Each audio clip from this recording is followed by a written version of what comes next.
तर नमस्कार मित्रांनो, खूप दिवसानंतर मी पुन्हा व्हिडिओ बनवायचा स्टार्ट करत आहे।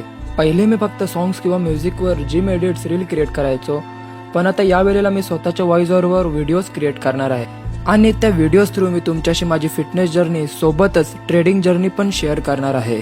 हो, तुम्ही बरोबर ऐकलं, मी ट्रेडिंगही करतो। ट्रेडिंगमध्ये मी सध्या बिगिनर लेवलवर आहे। बिगिनर टू प्रोफेशनल लेवलवर जाण्यासाठी मला अजून खूप काही शिकायचं बाकी आहे। ॲज अ बिगिनर मी स्मॉल कॅपिटलने सुरुवात केली। अर्ली स्टेजवर मी खूप मिस्टेक पण केले, त्यामुळे माझे लॉसेस पण झाले, पण आता स्लोली कन्सिस्टन्सी बिल्ड करत आहे आणि जिममध्ये पण प्रोग्रेस स्लो आहे, पण ग्राइंड कन्सिस्टंटली चालू आहे। या पेजवर तुम्हाला परफेक्ट लाईफ नाही तर रिअल जर्नी दिसणार, बॉडी पण बिल्ड करायचे आणि फ्युचर पण। तर येणाऱ्या पुढच्या व्हिडिओजमध्ये मी माझी कंप्लीट जर्नी डॉक्युमेंट करणार आहे। जर तुम्हाला पण फायनान्शियल आणि फिजिकली स्ट्रॉंग व्हायचं असेल तर सोबत राहा। भेटूया नेक्स्ट व्हिडिओजमध्ये।